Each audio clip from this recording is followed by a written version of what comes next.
The dust hung thick in the evening air as Nora Collins staggered onto the auction block, her wrists bound and her spirit nearly broken. It was 1878 in Willowbrook, Wyoming, and the unthinkable had happened. Her father's debts had become her burden, and the creditors had found the cruelest solution. "Next up, gentlemen, a fine young woman of 22 years, bellowed the auctioneer, his voice carrying across the crowd of leering men. Educated, healthy, and capable of all manner of household duties. Bidding starts at $50. Nora kept her eyes fixed on the distant mountains, refusing to acknowledge the humiliation. Her father had died 3 weeks prior, leaving nothing but a mountain of debt and a small ranch that wasn't worth half of what he owed. The creditors had taken everything else before deciding that she, too, was an asset to be liquidated. The bidding rose quickly. $75, $100, $150.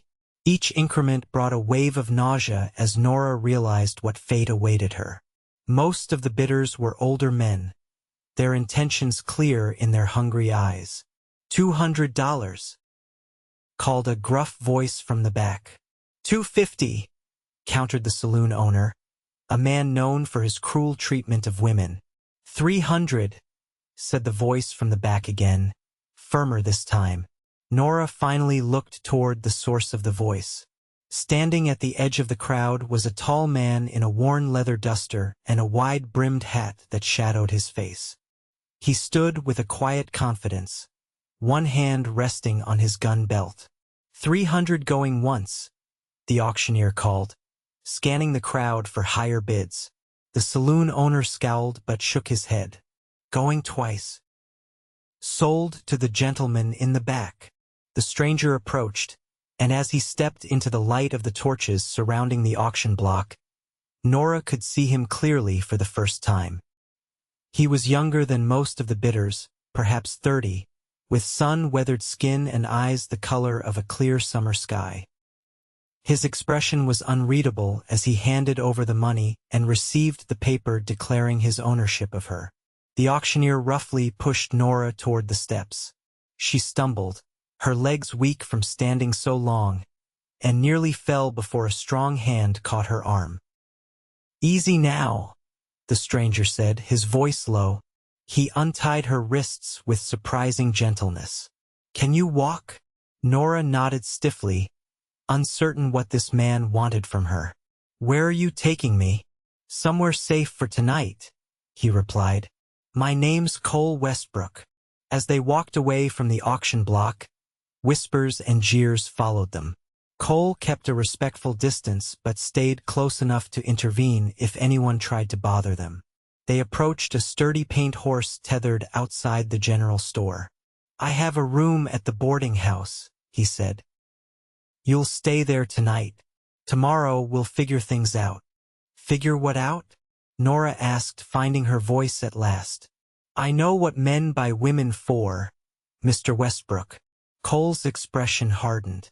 "I didn't buy you for that. I bought you because no person should be sold like cattle." He helped her onto his horse before mounting behind her, careful not to press too close. "I'll be sleeping on the floor. You have my word." Nora remained silent as they rode through town, her mind racing with possibilities of escape. Yet something in this man's manner made her hesitate. He could have treated her roughly already, could have made his intentions clear, but instead he kept his distance and spoke with respect. At the boarding house, Mrs. Finch, the elderly proprietor, raised an eyebrow at Cole bringing a young woman to his room but said nothing. Once inside the small but clean room, Cole immediately gathered a spare blanket. "Take the bed," he said. "There's water in the pitcher if you want to wash up. I'll step out for a moment to give you privacy." After he left, Nora considered climbing out the window, but they were on the second floor, and she had nowhere to go. When Cole returned, he settled on the floor against the door, effectively blocking the only exit but also creating a barrier between her and anyone who might try to enter. "Why did you buy me?" she asked again, sitting stiffly on the edge of the bed. Cole removed his hat and ran a hand through his sandy hair. I was passing through town, heard what was happening, couldn't just ride on by. He looked up at her, his gaze direct. I work a cattle ranch about 2 days' ride from here. I can offer you honest employment as a housekeeper, or I can escort you wherever you want to go once we're away from these parts. Nora studied him, searching for deceit. And what would you expect in return? Good cooking if you're able, he said with a slight smile. Nothing more than the work I'm offering payment for. He reached into his pocket and pulled out the bill of sale, then tore it in half. This means nothing to me. You're a free woman, Miss Collins. I'll help you however I can, but you don't belong to me or anyone else. Nora stared at the torn paper, tears suddenly blurring her vision. It was the first kindness she'd experienced since her father's death. Thank you, she whispered. Get some rest, Cole said. We'll leave at first light. This town isn't safe for you anymore. The next morning they departed before sunrise. Cole had purchased supplies and a second horse, a gentle mare for Nora to ride. As the town of Willowbrook disappeared behind them, Nora felt something she hadn't expected: hope. They rode mostly in silence that first day, making good time across the rugged landscape. When they stopped to rest the horses by a small stream, Cole finally spoke at length. My ranch isn't much, he said as he filled their canteens. 300 acres, a small herd of cattle, and a cabin that needs more work than I've had time to give it. It's quiet, though. Peaceful. How long have you had it? Nora asked, finding herself curious about this enigmatic man. For years. Worked as a trail boss for a decade before that. Saved every penny. He handed her a canteen. What about you? Your father had a ranch. Nora nodded, the pain of loss still fresh. It wasn't always struggling. When my mother was alive, the place thrived. After she passed from fever 5 years ago, my father. She paused, the familiar shame returning. He found comfort in whiskey and cards. Lost everything bit by bit. Cole didn't offer platitudes or judgment, just a simple nod of understanding. Life has a way of taking unexpected turns. As they continued their journey, Nora gradually relaxed in Cole's company. He was a man of few words but treated her with consistent respect. He never rode too close, never stared too long, and always asked before offering any assistance. They camped that night beneath the stars, with Cole insisting Nora take the only bedroll while he kept watch. As the fire burned low, she found herself studying his profile against the flames. Mr. Westbrook, she began. Cole, he corrected gently. Cole, she amended. I've been wondering. A man who owns a ranch usually has a wife to tend the house. Why hire a housekeeper? Cole was quiet so long she thought he might not answer. Had a wife once, he finally said, his voice soft. Elizabeth. Fever took her and our unborn child 3 years ago. I'm sorry, Nora said, genuine sympathy in her voice. He nodded. Since then, it's just been me and the cattle. Place needs a woman's touch, but... He trailed off, poking at the fire. Anyway, you don't have to stay if you don't want to. When we reach Pine Junction tomorrow, there's a stage that can take you east if that's what you prefer. Nora considered this. The east meant civilization, perhaps opportunities for a woman with her education. But it also meant being alone, far from the only home she'd ever known. I think I'd like to see your ranch first, she said. If the position is truly open. A small smile curved Cole's lips. It is. The next day brought them to Pine Junction, a small but respectable town serving as a waypoint for travelers and a supply center for nearby ranches. Cole led them to a general store, where he purchased additional supplies. Thought you might need some things, he said, presenting Nora with a package containing a new dress, undergarments, and basic toiletries. Mrs. Henderson helped me choose. Said these would be about your size. Nora accepted the package, touched by his thoughtfulness. "Thank you. I'll repay you from my wages." Cole shook his head. "Consider it an advance. Come on, we've got a few more hours of daylight. Should reach the ranch tomorrow afternoon if we make good time." As they continued their journey, the landscape changed. The flat plains gave way to rolling hills dotted with pine trees, and in the distance, mountains rose against the horizon. The air grew cooler, crisper, filled with the scent of pine and earth. They camped that night by a small pond. After they'd eaten a simple meal of beans and salt pork, Cole surprised Nora by pulling a worn book from his saddlebag. "Thought you might like something to read," he said, offering her a copy of Pride and Prejudice. It was Elizabeth's favorite. Nora accepted the book, running her fingers over its well-loved cover. "My mother loved this story too," she said softly. "Thank you for sharing it." That night, as Nora settled into the bedroll, she felt safer than she had in months. Something about Cole Westbrook inspired trust, a rare quality in a world that had shown her little but harshness lately. The next day brought them to Cole's ranch. As they crested a hill, Nora got her first view of her new home. A sturdy cabin sat in a clearing, smoke curling from its chimney.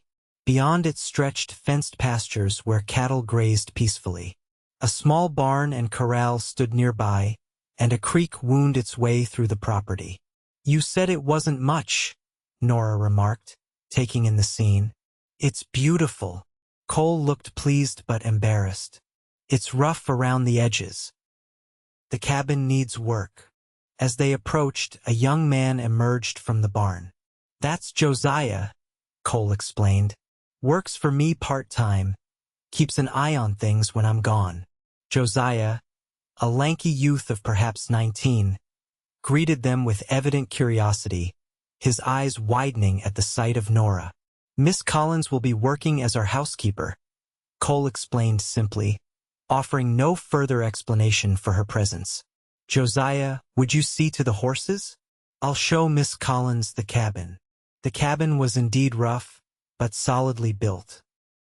It consisted of a main room with a stone fireplace, a small kitchen area, and 2 doors leading to separate bedrooms. The furniture was simple but functional: a table with chairs, a sofa covered in a faded quilt, shelves lined with books, and a few personal items. "My room's through there," Cole said, gesturing to one door. "Yours would be this one." He opened the second door to reveal a small but clean room with a narrow bed, a chest of drawers, and a window overlooking the creek. It was meant to be a nursery, but he trailed off. "Anyway, it's yours now if you want it." Nora stepped into the room, touched by the simplicity and the care that had clearly gone into preparing it. Fresh linens covered the bed, and wildflowers stood in a mason jar on the windowsill. "Josiah's mother helped ready it," Cole explained, noting her surprise at the flowers. "I sent word ahead that I was bringing a housekeeper." "It's perfect," Nora said honestly. "Thank you." The next few weeks established a routine. Nora took charge of the cooking and cleaning, while Cole and Josiah tended the cattle and made repairs around the property. The work was hard but satisfying, and for the first time in years, Nora felt useful and appreciated. Cole was always respectful, maintaining appropriate distance. He thanked her for every meal, complimented her improvements to the cabin, and asked rather than demanded. In the evenings, they often sat by the fire, reading or talking quietly about their days. One evening, as summer gave way to early autumn, Nora found Cole on the porch, staring at the sunset. She brought him a cup of coffee and settled beside him on the rough-hewn bench. "Penny for your thoughts," she said, mimicking his usual query to her. Cole smiled slightly. "Just thinking it's almost roundup time. We'll need to move the cattle to the lower pastures before winter." "Will you need help?" Nora asked. "Josiah and I manage, but it's hard work with just the 2 of us." He glanced at her. "You've settled in well here." Nora nodded, realizing it was true. I have. I never expected to find peace after. She paused. After everything. Cole was quiet for a moment. You don't have to stay just because I bought your freedom. You've more than earned your wages. You could go anywhere now. The thought sent an unexpected pang through Nora's heart. Are you saying you want me to leave? No, Cole said quickly. That's not what I meant.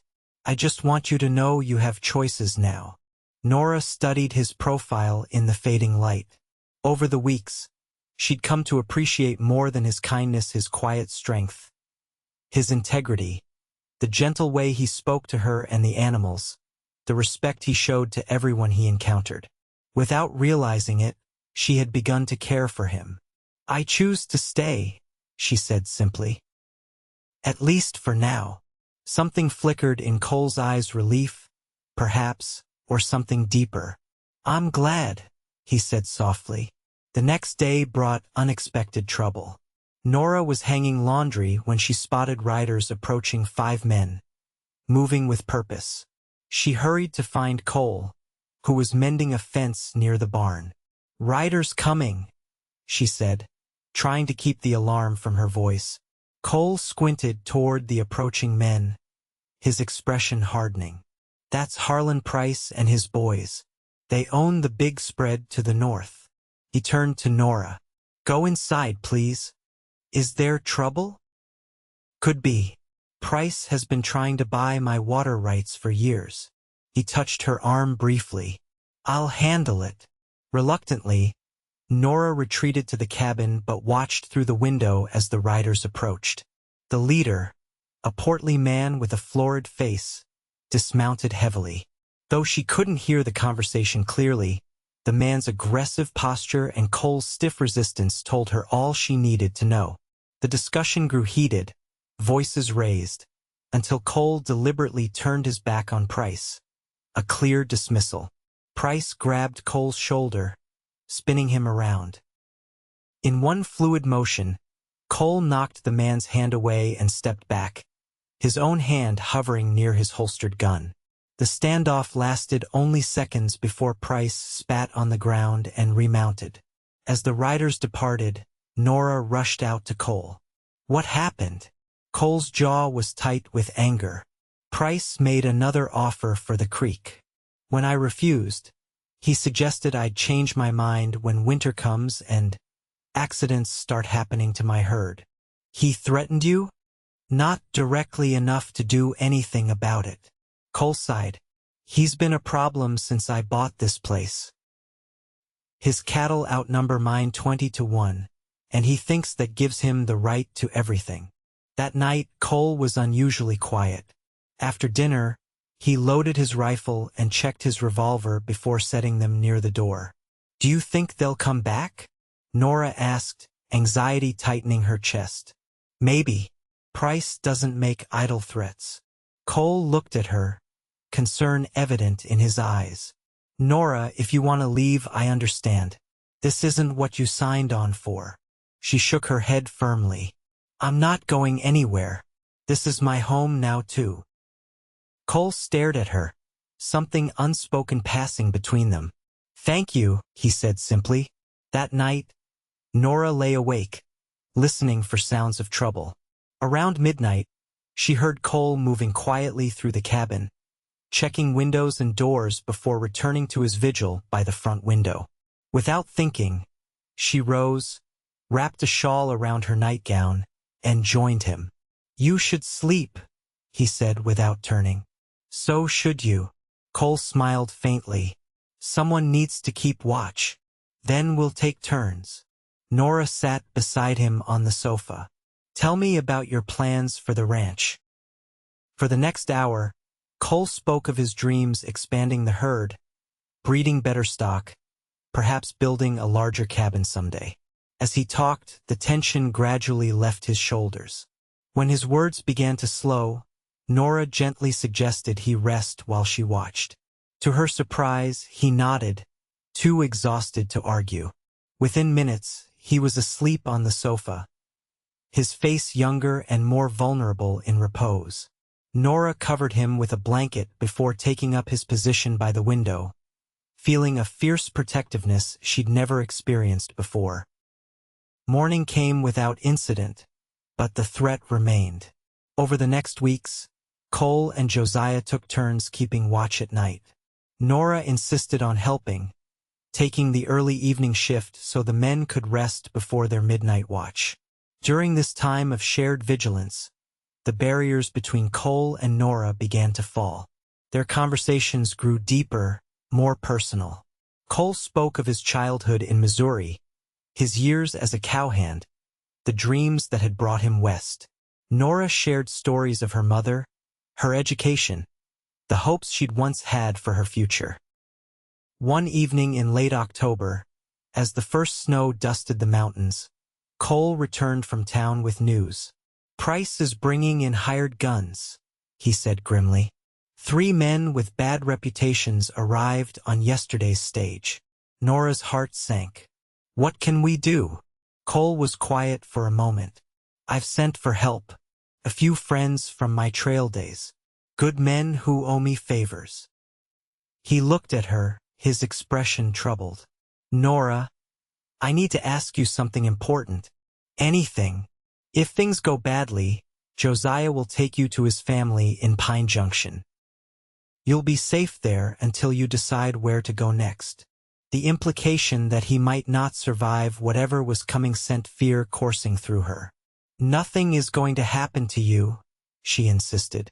Cole took her hands in his, the first time he had intentionally touched her since their journey to the ranch. "I need to know you'll be safe. Promise me." Nora stared at their joined hands, then up at his face. "I promise," she whispered. "But you have to promise me something too." "What's that?" "Promise you'll be careful. Promise you'll come back." The words carried more weight than she had intended, revealing feelings she hadn't fully acknowledged even to herself. Cole's eyes softened as he studied her face. "I promise," he said quietly, and there was something in his voice that made her heart beat faster. The moment stretched between them, fragile and charged with unspoken emotion. Then, with gentle deliberation, Cole leaned forward and pressed his lips to her forehead, a gesture so tender it brought tears to Nora's eyes. 3 days later, Cole's friends arrived, 2 weather-beaten cowboys named Thomas and Frank, and a third, quieter man introduced only as Jackson, whose watchful eyes suggested experience with trouble. They set up camp near the barn, refusing Cole's offer of the cabin floor. "Best if they don't know exactly where everyone's sleeping," Thomas explained. "Makes it harder to plan." The waiting was the hardest part. Days passed in tense anticipation, with Cole insisting that normal routines continue. Cattle still needed tending, meals needed cooking, life needed living. But underneath it all ran a current of dread. One evening, as Nora prepared supper for the expanded household, Cole joined her in the kitchen. They worked in companionable silence, him slicing bread while she stirred a pot of stew. The domesticity of the moment struck Nora suddenly, how natural it felt to share this space with him. These tasks, this life. "Cole," she said, her voice barely audible over the bubbling stew. "I need to tell you something." He looked up, a question in his eyes. "If we get through this," she continued carefully, "I want to stay, not just as your housekeeper." Cole set down the knife, his expression unreadable. "What are you saying, Nora?" She took a deep breath. "I'm saying that I've come to care for you, more than I thought possible after everything that happened. And I hope that maybe you feel something for me too." For a terrible moment, Cole was silent, his face still. Then, with deliberate movements, he closed the distance between them and took her face in his calloused hands. "From the moment I saw you on that auction block," he said, his voice rough with emotion, "something inside me knew I'd found what I'd been missing. Not just someone to keep house, but someone to make this place a home again." His thumbs gently brushed her cheeks. "I've been afraid to hope you might stay for any reason beyond gratitude." It's not gratitude, Nora whispered. It's love. Cole's kiss was gentle at first, a question she answered by winding her arms around his neck. As the kiss deepened, the stew began to burn, filling the kitchen with smoke. They broke apart, laughing, and Cole quickly moved the pot from the fire. First time I've been happy about burned supper, he said, smiling down at her. The attack came just before dawn the next day. Gunshots shattered the pre-dawn stillness, bullets splintering the cabin's window frames. Cole was on his feet instantly, pulling Nora to the floor. "Stay down," he ordered, reaching for his rifle. "Get under the bed and don't come out until I call for you." Outside, Thomas and the others were returning fire from their positions around the property. In the chaos, Nora could make out shadowy figures attempting to reach the barn. "They're trying to fire the barn," Cole said grimly. "I have to stop them." Before Nora could protest, he was gone, slipping out the back door to join the defense. Heart pounding, she crawled to her room and took shelter under the bed as instructed, clutching the small derringer Cole had given her for protection. The gunfight seemed to last forever. Shots, shouts, moments of terrible silence followed by renewed firing. Then came a sound that froze Nora's blood. Cole's voice, crying out in pain. Without thinking, she scrambled from beneath the bed and crept to the window.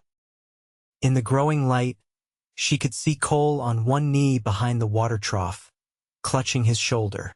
One of Price's men was working his way around the side of the barn, trying to flank him. Nora made her decision in an instant. Gripping the derringer, she slipped out the back door and circled wide around the cabin. The hired gun was so focused on Cole that he never noticed Nora's approach until she pressed the small gun against his back. "Drop your weapon," she said, her voice steadier than she felt. The man tensed, then slowly lowered his gun. "You won't shoot me, lady. You don't have it in you." "I wouldn't bet on that," Nora replied. "Now kick it away." He complied, sending his revolver skidding across the dirt. At that moment, Thomas appeared, quickly disarming and binding the would-be assassin.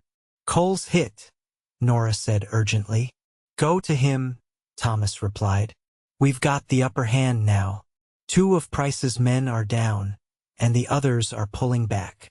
Nora ran to Cole, who was still behind the trough, his face pale with pain and blood loss. His shirt was soaked with blood from a bullet wound to his left shoulder.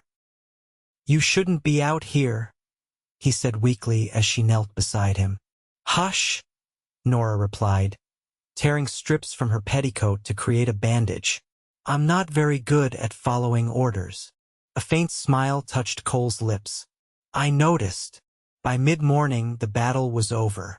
Price's remaining men had retreated, carrying their wounded.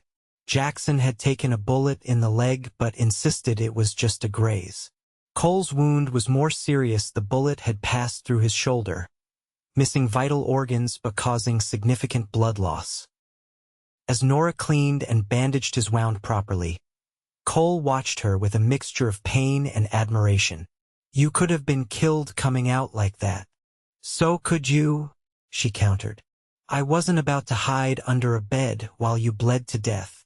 Once Cole was settled in bed, Thomas and Frank rode to town to inform the sheriff of Price's attack. By evening, word came back the sheriff had arrested Price and his remaining men. The evidence provided by Cole's friends, along with testimony from Josiah's father, who had witnessed Price's earlier threats, was enough to ensure they would face justice. The next few weeks were focused on recovery. Cole's wound healed slowly but cleanly, thanks to Nora's diligent care. As his strength returned, so did plans for the future. Their future. One evening in early December, as snow fell gently outside, Cole joined Nora by the fire. His arm was still in a sling, but color had returned to his face, and he moved with increasing ease. "I've been thinking," he said, settling beside her on the sofa. About what you said before the attack. Nora set aside her mending. About staying? Yes. Cole took her hand in his good one. I want you to stay, Nora. Not as my housekeeper, but as my wife. If you'll have me. Nora's heart swelled with emotion. Are you sure? It hasn't been very long. I've known since the day I tore up that bill of sale, Cole said simply. I'll be the last man you ever need, Nora Collins. That's a promise. Tears of happiness filled Nora's eyes as she leaned forward to kiss him gently. Then my answer is yes. They were married on Christmas Eve in Pine Junction, with Thomas, Frank, Jackson, and Josiah's family as witnesses. The small church glowed with candlelight as Nora walked down the aisle in a simple white dress. Her eyes fixed on Cole, handsome in his best suit despite the sling still supporting his healing shoulder. Their vows were simple but heartfelt. When Cole slipped his mother's ring onto Nora's finger, his hands trembled slightly. With this ring, I thee wed, he said, his voice steady and sure. And I promise to love and cherish you all the days of my life. Winter passed in a haze of newfound happiness. As husband and wife, they discovered each other fully, their love deepening with each passing day. Cole's shoulder healed completely by spring, just in time for the busiest season on the ranch. With the profits from that year's cattle sale, they began expanding the cabin, adding a larger kitchen and a second bedroom. For the future, Cole explained with a meaningful smile. That future arrived the following winter with the birth of their first child, a son they named James, after Nora's father. As Cole held his newborn son, awe and love transformed his features. He's perfect, he whispered, gently touching the baby's tiny fingers, just like his mother. Standing in their expanded cabin, with her husband and child safe in her arms, Nora reflected on the journey that had brought her here. From the auction block where she'd stood in despair to this moment of pure joy, it seemed almost impossible. What are you thinking about? Cole asked, noticing her thoughtful expression. About fate, Nora replied, leaning against him. How the worst day of my life led me to the best ones. Cole pressed a kiss to her temple. I thank God every day that I happened to ride into Willowbrook that evening. So do I, Nora said softly. So do I. 5 years later, the Westbrook Ranch had tripled in size. The expanded herd provided a comfortable living, allowing them to build the larger house Cole had once dreamed of. Their family had grown as well. 3-year-old Sarah now followed her big brother James everywhere, and Nora was expecting their third child in the summer. On the anniversary of the day Cole had brought Nora to the ranch, they stood together on the porch of their home, watching their children play in the yard as the sun set behind the mountains. Any regrets? Cole asked, his arm around her waist. Nora looked up at the man who had saved her in every way a person could be saved, then at the beautiful life they had built together. Not a single one, she replied, leaning into his embrace. You've been true to your word, Cole Westbrook. You're the only man I've ever needed, and the only one I'll ever want. As twilight descended on their ranch, Cole kissed his wife deeply, still marveling at how a moment of courage and compassion had led to a lifetime of love. And you, he whispered against her lips, are everything I never knew I was looking for until I found you. Together, they watched the stars appear one by one in the vast Wyoming sky, secure in the knowledge that no matter what challenges tomorrow might bring, they would face them as they had faced everything else side by side, with love as their strongest foundation.